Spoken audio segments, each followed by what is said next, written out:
오늘도 더운 날씨이지만 예배의 자리에 나오신 여러분들을 주님의 이름으로 축복합니다. 우리 앞뒤 좌우에 계신 분들과 함께 인사를 나누겠습니다.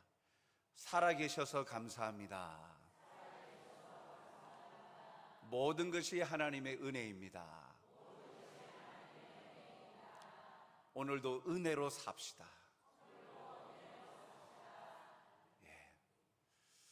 참 이런 인사말들이 그냥 그저 그렇게 하는 것 같지만 묵상해 보면 참 하나님의 은혜 없이는 살아갈 수 없는 존재임을 깨닫죠.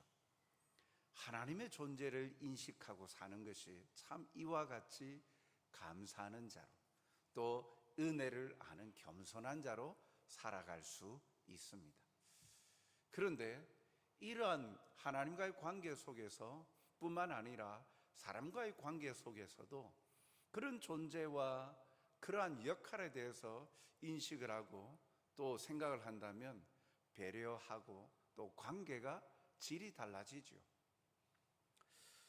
참으로 사람 사는 세상에 서로 반갑고 배려하고 즐거워하면 얼마나 좋겠습니까? 2024년에 인천의 한 헬스장에 이러한 안내장이 붙었습니다. 아줌마 출입 금지.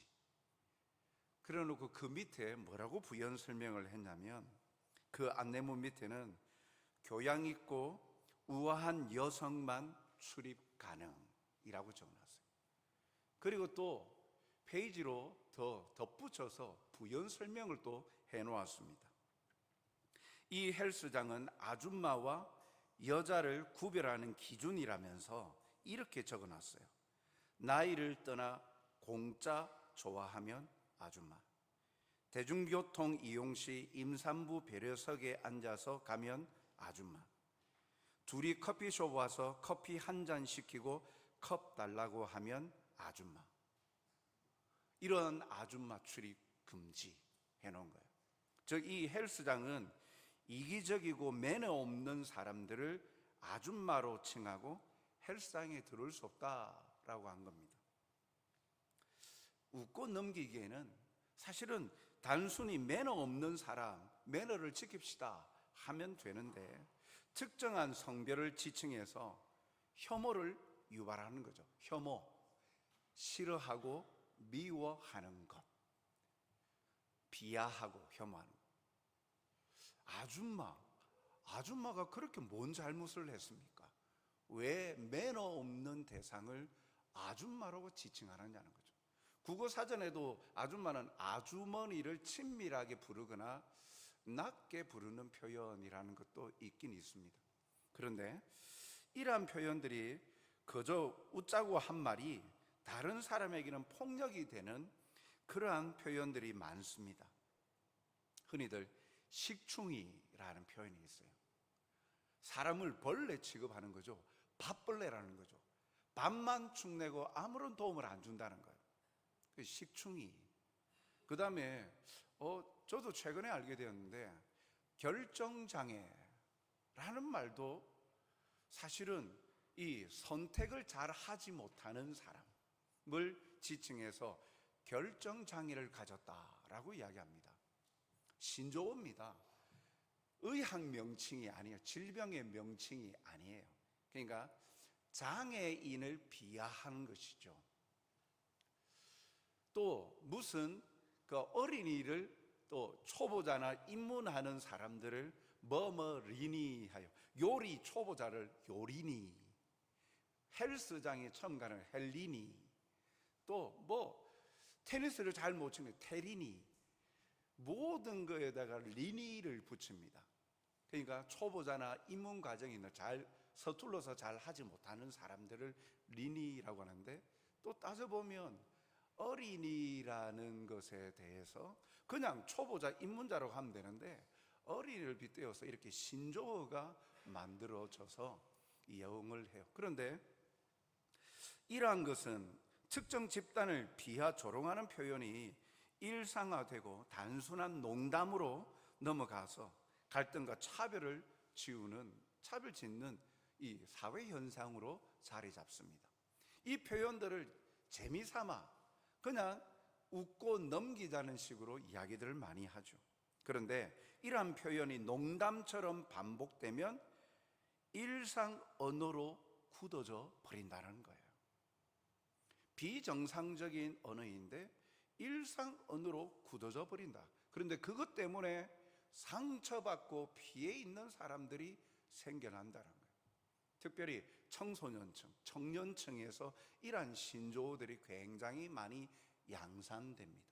그런데 그 말이 어떠한 의식과 정신을 담고 있는지를 생각을 못해요.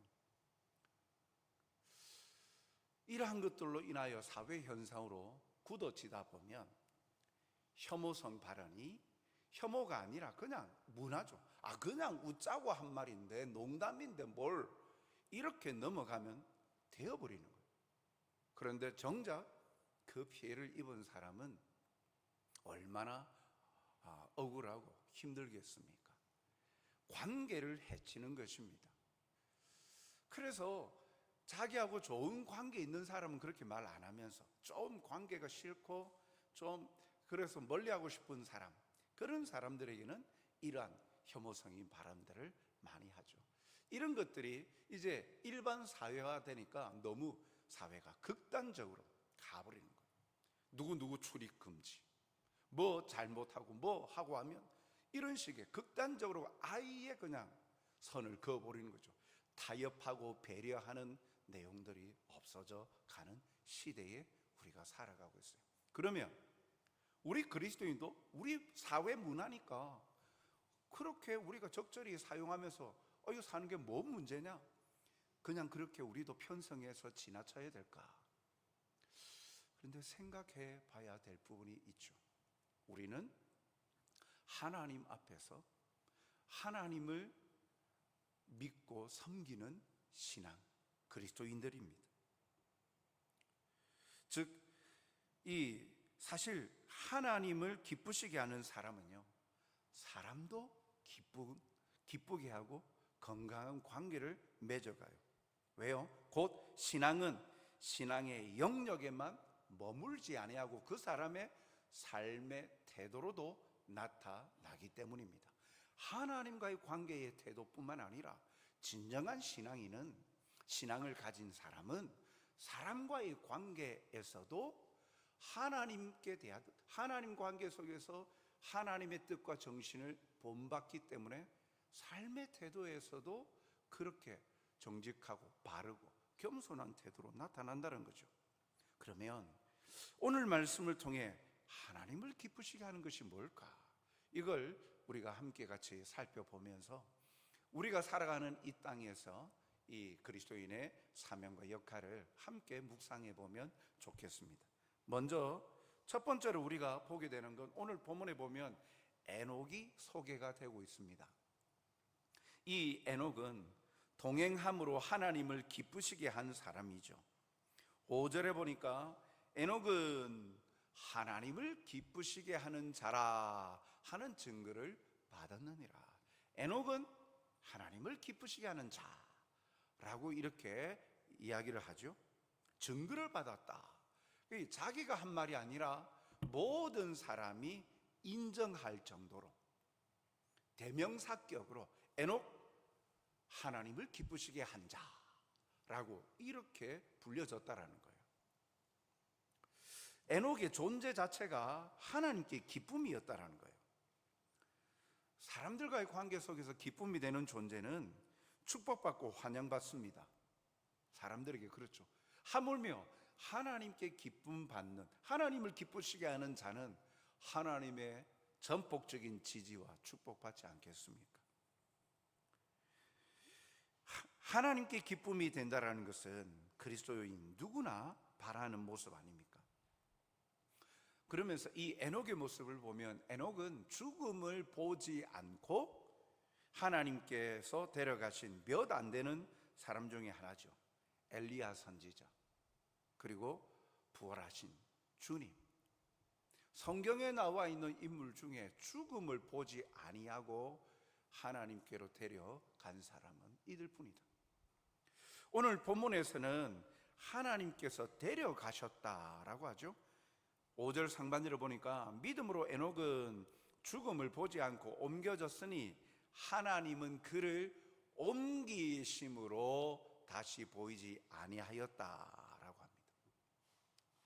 그래서 죽음을 보지 않고 하나님께서 데리고 가셨다 그래요. 그런데 하나님을 기쁘시게 하는 자는 평가의 시점에 우리가 주목해 보고자 해요.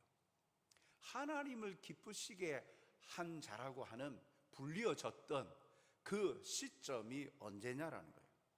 하나님이 에녹을 죽음을 보지 않고 데려간 것과 기쁘시게 한 것은 연관이 있음을 말해요. 5절 중반절을 보면 그는 옮겨지기 전에 하나님을 기쁘시게 하는 자라 하는 증거를 받았다. 하나님께서 데려가시기 전에 기쁘시게 하는 자라 받았다. 아니, 에녹은 하나님께서 불러가시기 전에 어떤 삶을 살았기에 하나님을 기쁘시게 하는 자라 증거를 받았을까? 이것을 살펴보려면 창세기 말씀을 통해서 좀 더 알 수 있어요. 창세기 5장 24절에 보면 에녹이 하나님과 동행하더니 하나님을 그를 데려가심으로 세상에 있지 아니하였더라. 조금 전 11장 5절 말씀과 창세기 말씀을 한번 연결지어서 보십시오. 하나님과 동행하더니 하나님이 데려가셨다. 창세기는 이야기하죠. 죽음을 보지 않고 하나님이 그를 옮기셨다. 11장 5절에 이야기를 하죠. 그건 다시 창세기 5장 24절 보십시오. 에녹이 하나님과 동행하더니, 하나님과 동행한 것과 11장 5절의 말씀을 대입해서 보면 하나님과 동행하는 삶을 하나님을 기쁘시게 하는 자라 증거를 받았다는 거예요. 그러니까 에녹은 하나님을 기쁘시게 한 자라고 증거를 받은 삶의 모습은 하나님과 동행함이었다라는 거죠. 하나님과 동행하다라는 것은 하나님과 기쁘시게 하다라는 것과 동일하게 이 라틴어 70인역은 번역을 해요. 즉 동행 자체가 하나님을 기쁘시게 한 거예요. 하나님과 동행하는 것이 하나님을 기쁘시게 한 거죠. 이 동행하다라는 단어가 걷다라는 기본적인 뜻도 가지고 있지만 시편의 말씀을 보면 그 하나님의 삶의 방식을 따르다라는 의미도 동행이라는 단어의 뜻에 포함되어 있어요. 시편 26편 3절에 보니까 주의 인자하심이 내 목전에 있나이다. 내가 주의 진리 중에 행하여, 진리 중에 행하여, 이 말이 동행, 하나님과 동행하는 거죠. 주님의 뜻, 주님의 말씀대로 순종하고 따르다라는 것이죠.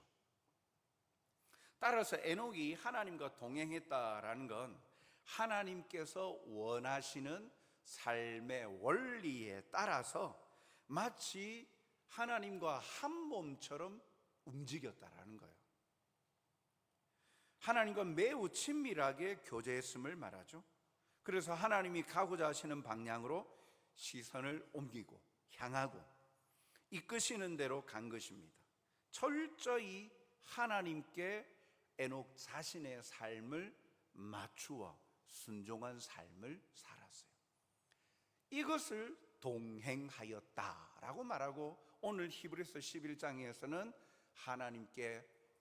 하나님을 기쁘시게 한 자라라고 증거를 받은 삶의 모습이죠. 하나님과의 동행이 바로 하나님을 기쁘시게 하였던 것입니다.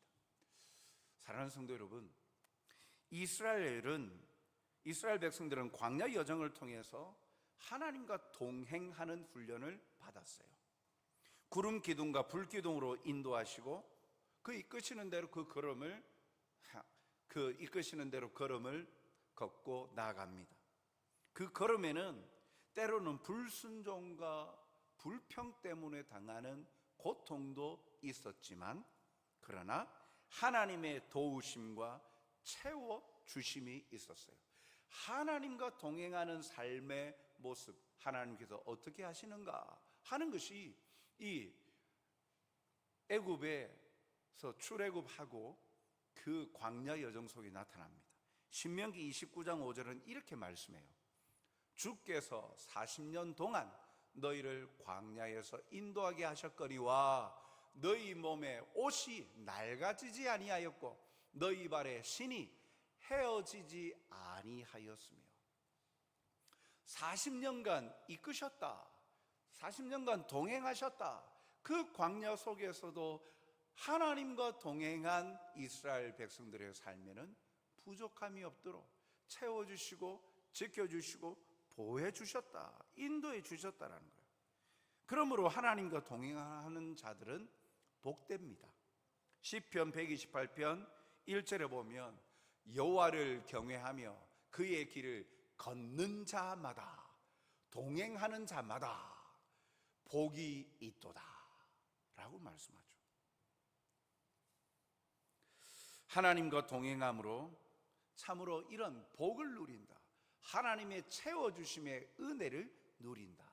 에녹은 그렇게 하나님과 동행함으로 하나님의 뜻을 묻고 하나님의 기쁘신 뜻대로 순복하여 따르는 삶을 살았기에 하나님을 기쁘시게 하는 자가 되었다라는 거예요.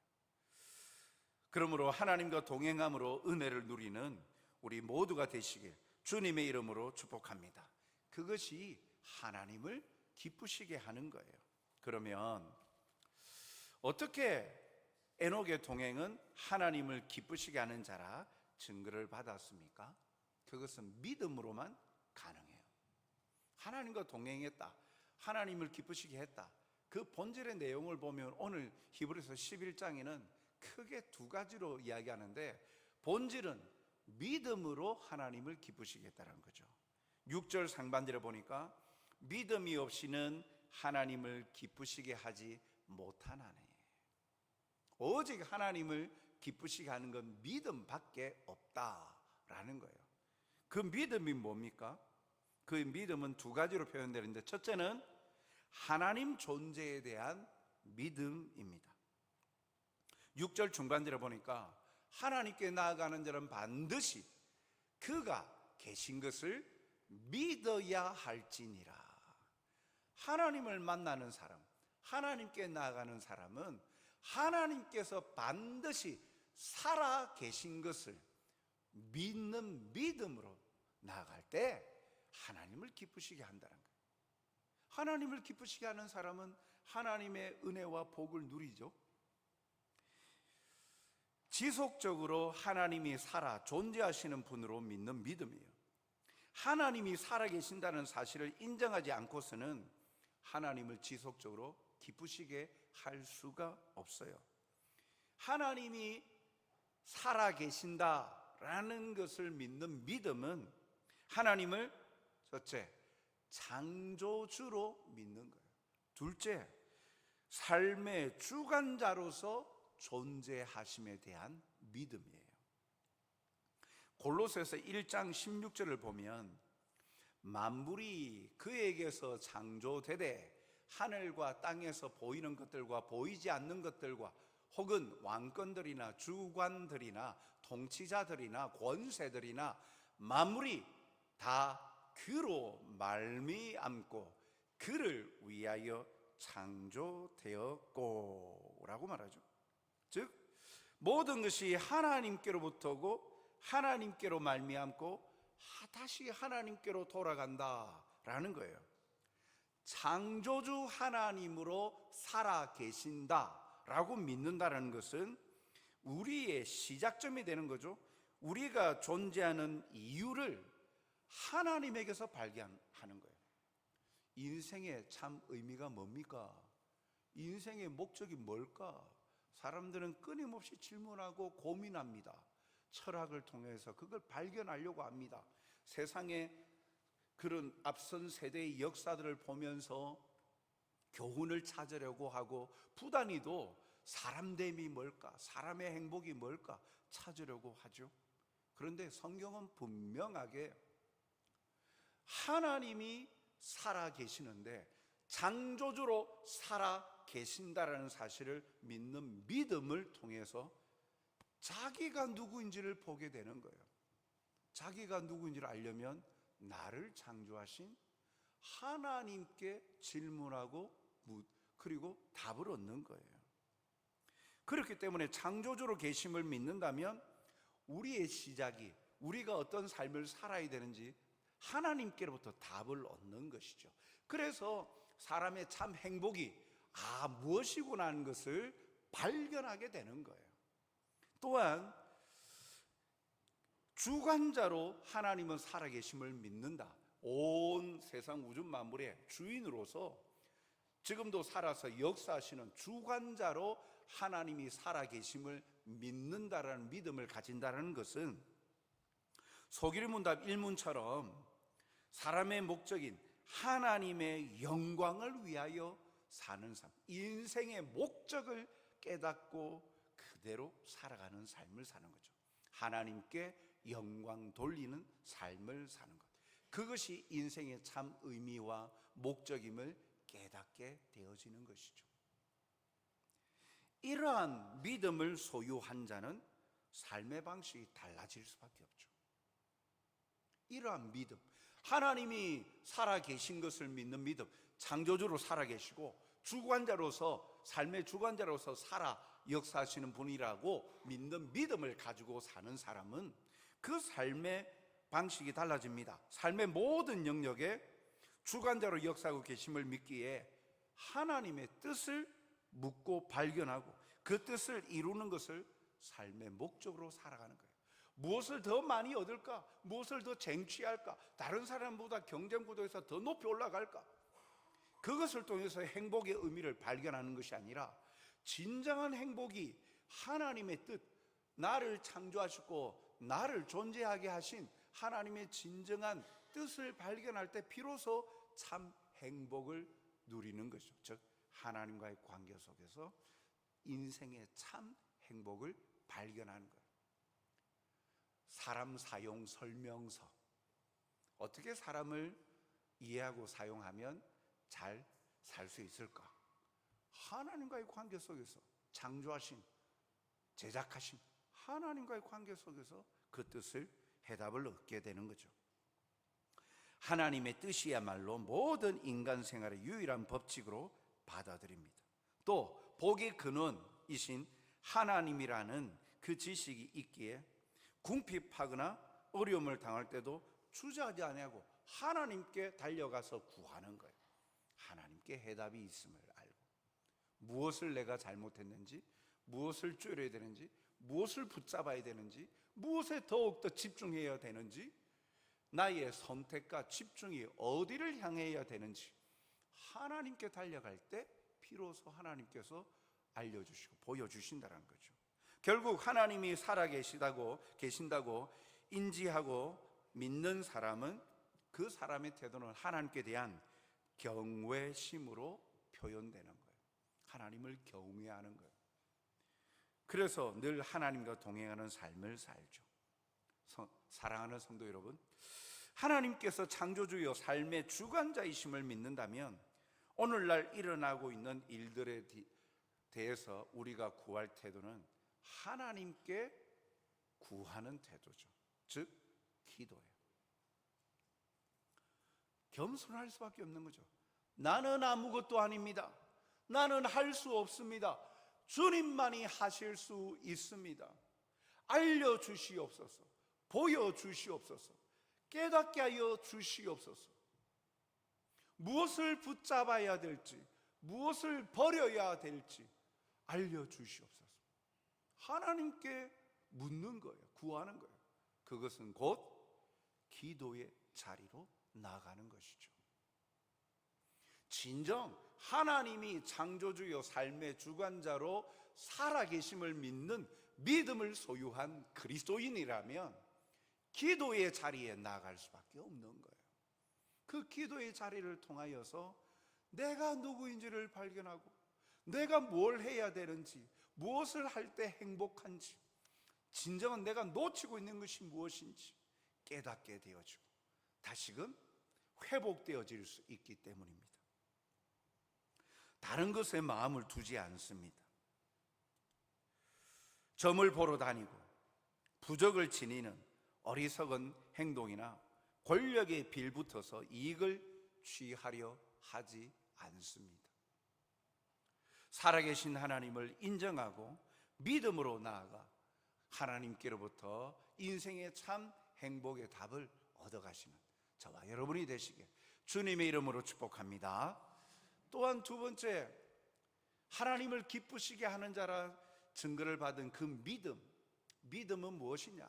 두 번째, 반드시 하나님께서 보상해 주심에 대한 믿음이에요. 6절 하반절을 보면 그가 자기를 찾는 자들에게 상 주시는 이심을 믿어야 할지니라.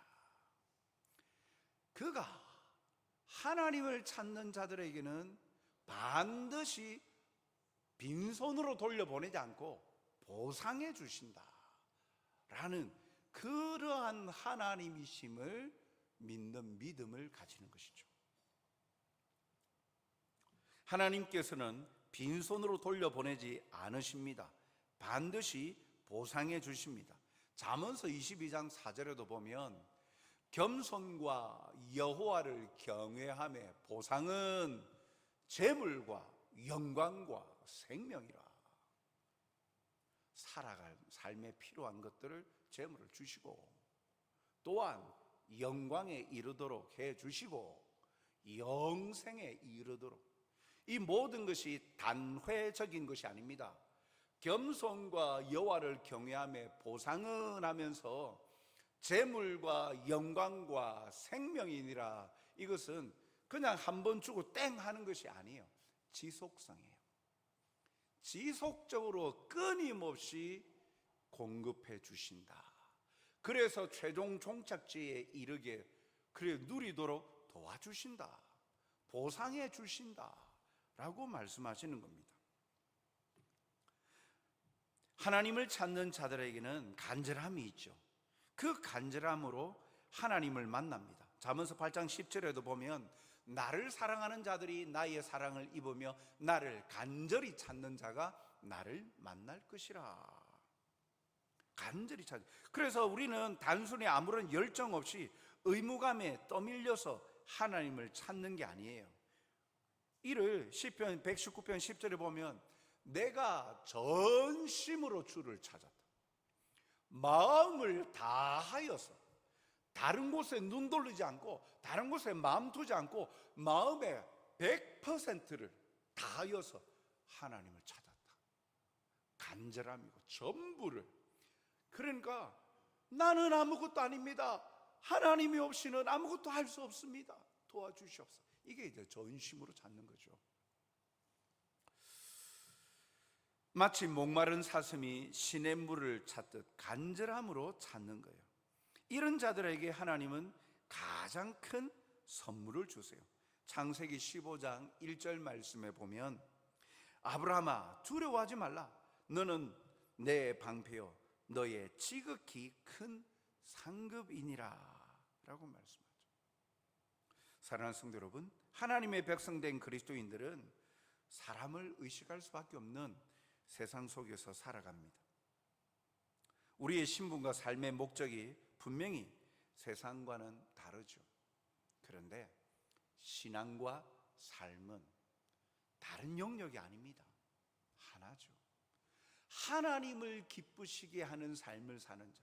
오늘 에녹이 가졌던 믿음의 특징과 같이 하나님이 나의 창조주이요 내 삶의 주관자로 살아계심과 반드시 하나님을 찾으면 보상해 주신다는 그 믿음을 갖고 하나님의 뜻을 발견하고 하나님 말씀대로 순복하여 살아가는, 동행하는 삶을 살아 하나님을 기쁘시게 하면 사람들에게도 사람들을 기쁘게 하고 사람들과의 관계 속에서도 행복한 존재로 살아가게 됨을 우리에게 가르쳐 주는 것이죠.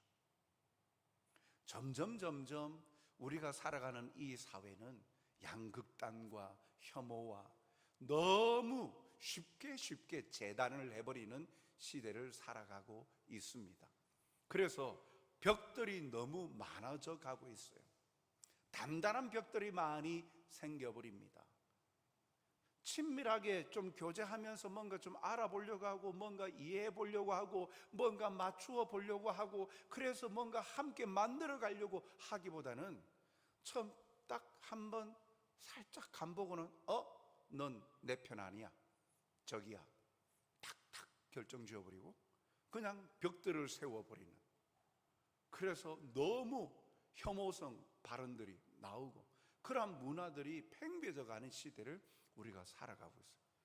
이러한 시대의 그리스도인들이 그런 사회 문화에 편성해 가기보다 어두운 세상 밝히 비추는 빛의 자녀로서, 하나님을 기쁘시게 하는 자로서 하나님을 기쁘시게 하면 결국 그 신앙의 삶은 우리의 삶의 태도로 나타나는데, 이 어두운 세상을 밝게 비추는, 얼어붙어 있는 마음들을 녹이는 자가 되어져. 오직 그리스도를 섬기는 그리스도인은 하나님을 기쁘시게 하는 거예요. 사람들의 비위를 맞춰가면서, 그래서 뭔가 도태될까 싶어서, 제외될까 싶어서 참 얼마나 힘이 듭니까? 사회생활 한다는 것 자체가. 그럼에도 불구하고 우리가 눈치를 봐야 될 것이, 당장 눈앞에 있는 그런 이익과 피해 때문에 사람들의 눈치를 보면서 살아갑니다만, 정작 중요한 것을 놓쳐서는 아니 되죠. 하나님을 기쁘시게 하는 자로 사는 것이 결국은 우리를 에워싸고 있는 사람 공동체 가운데 사회도 아름답고 행복하고 빛나게 만들 수 있다는 거예요. 갈라디아서 1장 10절 말씀을 보면, 이제 내가 사람들에게 좋게 하려, 하나님께 좋게 하려, 사람들에게 기쁨을 구하려, 내가 지금까지 사람들의 기쁨을 구하였다면 그리스도의 종이 아니니라. 그리스도인은 사람들을 비위 맞추고 기쁘게 하는 자가 아니라 하나님께 좋게 하고 하나님의 기쁨을 위하여 살아가는 자입니다. 당장은, 아니 전혀 사회에서 별개의 존재로 살아가는 듯, 별종으로 비춰지는 듯 보일지 모르지만 아니죠. 우리가 벽을 쌓습니까? 아닙니다. 하나님을 기쁘시게 하는 삶을 살아가는 사람은 영혼을 사랑할 수밖에 없어요. 왜요? 우리가 그렇게 하나님께 대접받았잖아요. 우리는 아무것도 안 했는데 하나님께서 죄인 되었을 때, 우리가 죄인 되었을 때 하나님께서 먼저 찾아오셔서 우리를 사랑한다, 넌 내 백성이야, 내 소유야, 하나님께서 먼저 품어주셨잖아요. 그 놀라운 은혜를 하나뿐인 아들 예수님을 보내주심으로 전부를 내어주신 사랑을 입은 행복자 아닙니까? 이런 사랑을 입고 이것이 은혜임을 고백하는 사람은 절대 교만함으로 나타나지 않아요. 하나님께만 잘하지 않아요. 하나님께 은혜를 입었으니까 겸손함으로 하나님이 사랑하시는 사람들을 사랑함의 자리로 나아가는 거예요. 베풀고 배려하고 나누고, 그 영혼들이 잘못된 길로 갈 때 아파하고 괴로워, 그래서 다가가서 참견은 아니지만 사랑으로 이렇게 끌어주기도 하고, 또 섬김으로 실천하기도 하고, 이도 저도 안 되면 하나님 앞에 엎드려서 나도 이런 은혜를 입고 살아가고 은혜 입은 자인데, 하나님, 내 가족이, 내 이웃이, 내가 속한 공동체에 잘못된 길로 가는 자들을, 영혼을 바라보면서 주님의 심장으로 그들을 위해서 축복하고 기도하고, 저주하지 아니하고 축복하고 기도하는 거예요. 그러한 삶을, 결국 하나님을 기쁘시게 하는 자는 사람을 기쁘게 하고 그 공동체를 밝음으로 빛으로 나가게 한다는 거예요. 사랑하는 성도 여러분, 이제 폭염, 휴가철, 또 이번 주간에는 또 엄청난 또 온도로 가면 갈수록 더워진다라고 하는데, 이러한 시기에 참으로 위축이 되고 주눅이 들고 또한 관계에서 예민해질 수 있는 이 시기에 참으로 우리의 역할이 뭘까? 먼저는 하나님을 기쁘시게 하는 자로 살아갈 때 내 인생의 문제, 내 인생에 있어서도 해답을 얻을 뿐만 아니라, 왜요? 찾는 자에게는 반드시 보상해 주시니까, 상 주시는 신. 또한 더불어서 내가 사랑하는 하나님, 그 하나님이 사랑하시는 사람을 사랑함으로 또 이웃을 향하여 꼭 필요한 존재로 살아가게 된다는 거예요. 오늘도 이러한 사실을 깨달아서 참으로 온전한 믿음, 하나님이 살아계심을 믿는 믿음, 하나님이 원하시는 삶을 살고 하나님의 보상이 반드시 있음을 믿음으로 우리가 살아가는 사회를 통한 하나님의 위로와 은혜가 넘치기를, 주어진 사명을 감당하며 살아가는 저와 여러분이 되시길 주님의 이름으로 축복합니다. 사랑과 자비가 풍성하신 아버지 하나님, 오늘도 우리가 무엇을 위하여 달려왔는지 다시 한번 돌아보게 됩니다.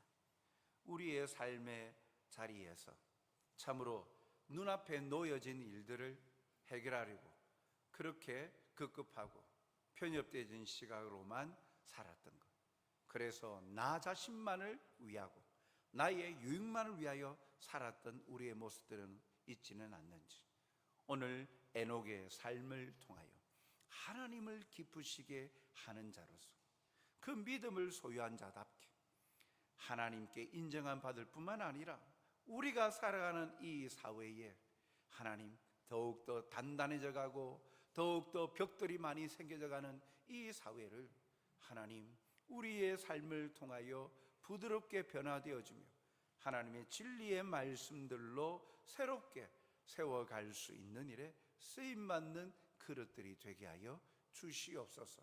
무엇보다도 하나님과 친밀한 자리, 기도의 자리, 말씀의 자리를 통하여 우리의 심령이 강팍해지지 아니하고 부드러워지게 하여 주시옵소서. 그리하여 늘 메마르지 않게 하여 주시고 공급하여 주신 걸로 인하여 감사가 넘치며 그 모습이 우리의 이웃들에게로 흘러 넘쳐 참으로 우리가 살아가는 사회 공동체가 더욱더 부드러워지고 밝아지고 행복해질 수 있도록 그 일들에 쓰임받는 선한 도구가 되게 하여 주시옵소서. 감사하며 예수님 이름으로 기도드리옵나이다. 아멘.